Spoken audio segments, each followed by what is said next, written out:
What is a depressing truth you have made peace with? Hey, what's up, Redditors? Welcome back to the channel. Today, we're getting real, like real. We're gonna chat about that one thing we've all gotta face at some point, the depressing truths we've made peace with. It's a bit heavy, but stick around, it's gonna get deep. Before we start with the first story, please hit the subscribe and ring the bell to stay updated with us. Number 15. I'm a coward and it's costing me. I'm a coward because I'm afraid of change. I'm afraid to fail and hurt people. I'm afraid my dreams make me selfish and that I'll step on people who are just like me if I try to pursue them. Yes, I am afraid to ask people out, and I'm afraid that someday I'll realize that they might have been the one. I'm afraid my efforts, however inconsequential, are in vain. I'm afraid to stand up for myself and for others. I was afraid of the truth, and at least I can say I got past it, because now I am oh so intimately familiar with my flaws. I'm afraid that I have a superiority complex and act like a snob, while I am ironically afraid that I am rather stupid. I'm afraid I talk too much and I annoy everybody I talk to, and that even when they smile in their mind they are begging me to shut up for a minute. I'm afraid that I'm a fraud, and I'm afraid that I have no right to fear these things so early in life. I don't see a therapist because they cost money, and I work at a gas station. Maybe I haven't really made peace with it. I hope to God I'm not this way forever. I know that someday, somehow, I'll find a way, but for now, it's all I can do to stay in perspective and slink forward to the next day. And look forward to a future that seems so far beyond the reach of one with the means I possess. Number 14. I will never get back the time I have lost to depression. This hit me hard too. I'm working on getting better and life is pretty good right now, but damn if I don't get mad thinking about how much time depression took away from my life. Depression. My biggest regret now that I've come out to the other side. I lost my life from ages 18 to 23 and it stunted my maturity for a while there. Being depressed my whole life, but that time period was crippling. I did nothing. Had no one. Number 13. You can do everything perfectly and still fail completely. That and people would rather leave you than own up to what they did, and they'll never even give you a second thought. Humans, turns out, are good at lying to themselves. There's an episode of Star Trek, The Next Generation, where Picard tells Data, "It is possible to commit no mistakes and still lose. That is not a weakness, that is life." I'm not sure people leave without a second thought. You may never know how much someone who's left thinks about you. They may deeply regret what they've done and just not know how to fix it, or believe that it cannot be fixed. Number 12. My dad passed away 6 weeks ago, and I will never see, hear, chat, or get to hug him ever again, and that forever is a long time. I'm so sorry. If you have his voice on a voicemail, save that on your own device, because the phone service will delete it after a few years. Number 11. I find it more comforting than depressing, but some people will see it as the opposite. I'm entirely fine with being in no relationship.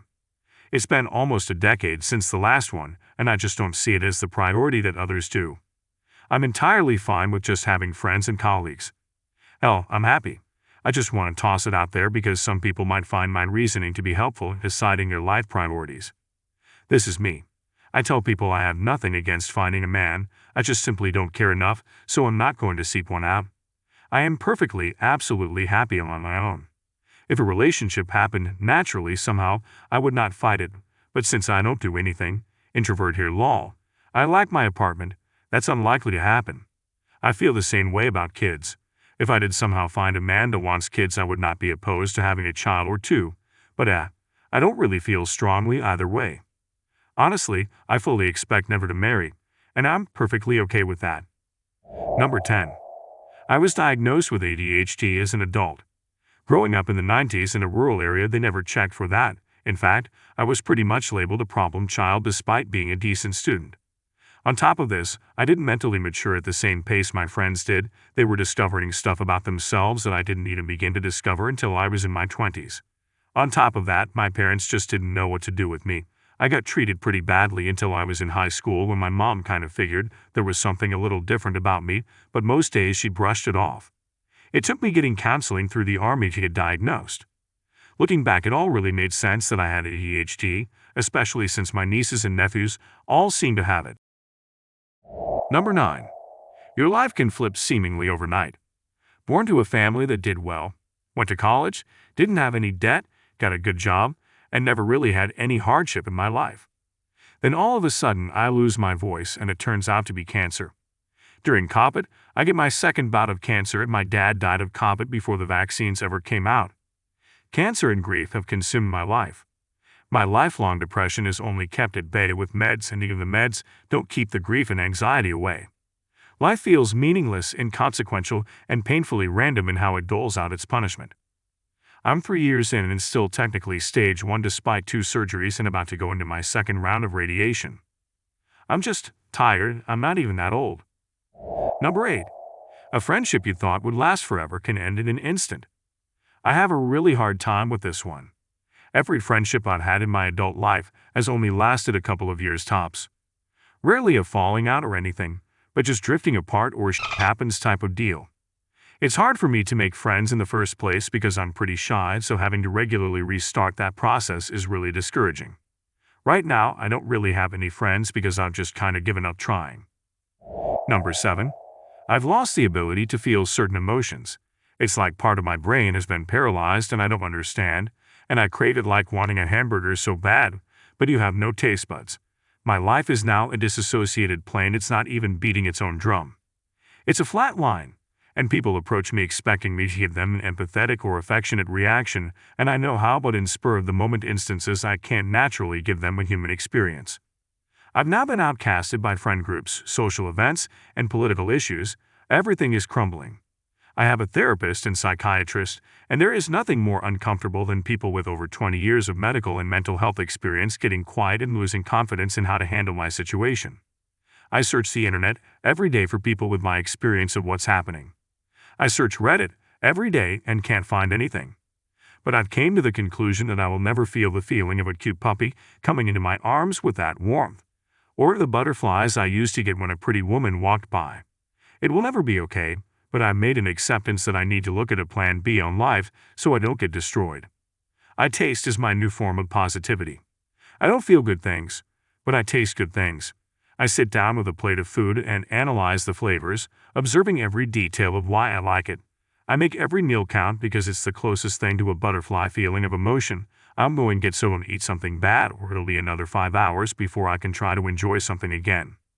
I'm not afraid of dying anymore because I'm at peace with my current health. Most days I try to stay away from people that would make me want to take them with me. Number 6. There are things we can change, but most things we can't. Most of our suffering comes from not being able to tell the difference. The thing we are most unable to change is other people. And when you need something/someone to change and you can't make it, the thing you have to change is yourself. TBH, it was only depressing when I first really understood it, because I was depressed, but I wanted things to change. And I realized that all of the things I wanted to change were things I couldn't change. So I had to start changing myself. Since then, my life has actually gotten slightly better. It's different. It's not what I would have thought I wanted. But the hard truth were that my only options were 1. Suffer 2. Die 3. Change. So I changed. Number 5. I was raped and physically abused, both by family and another male student in middle school. I had to switch schools because he told everyone he raped. The school did absolutely zero, as well as the cops. The other students thought it was funny, and the day before I refused to return, at least 30 students followed me, pointing and laughing about how I was raped by another male student. I lived in the ghetto, and I guess it was funny for a young white boy in the hood to get raped by a black boy. That was the culture back then. At least now it would be different, maybe, albeit 16 years too late. The depressing truth is that I was raped. The beauty is I'm not a victim. I'm a survivor. I don't think about it much anymore, and I don't let it hold me back. I'm the hero of my own story, and I'm successful. I only wish that person would be held accountable. Last I heard, he had raped 3 other people and was still not arrested. Number 4. Sometimes people you care deeply about will choose to drop out of your life, and all you can really do is have the grace to let them at it.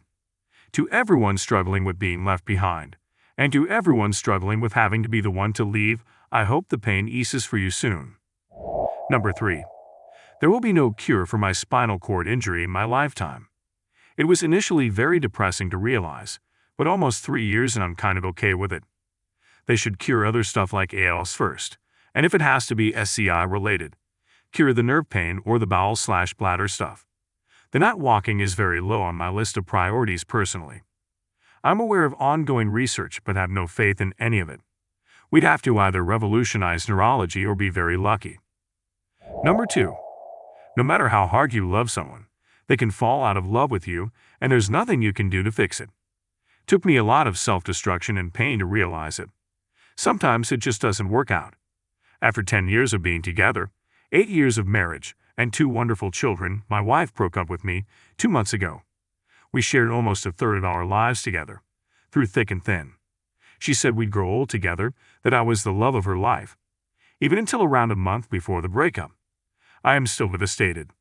The life I knew and grew to love is gone. And I still love her, at least the person she used to be. It's by far the worst thing I've been through. It was hard to accept that and push through. But I survived it, and there is still a long way to go before I can forgive her, or at least accept her as a person. We still need to talk because of the kids. And before I can trust again. Edit, for anyone interested. I did seek and get professional help, which it is, thank God, free here in Germany. Number 1. Just because you think someone is the one, doesn't mean they think you are. 20 years I've been with the one. She is as beautiful and awesome as the day we met. The last 12 months, she's been telling me that she's not in love with me anymore, and as much as I try to hold on, I think she is gone. She just looks through me. She still says love you, but she said it's what she has always said out of habit and doesn't mean it anymore. I heard so much. Okay, peeps, over to you now. What depressing truth have you fist bumped and made peace with? Drop it in the comments. Let's get this conversation rolling. And if you vibe with this real talk, hit that thumbs up, subscribe for more vibes, and ring that notification bell so you never miss the realness. Catch you in the next one. Stay awesome.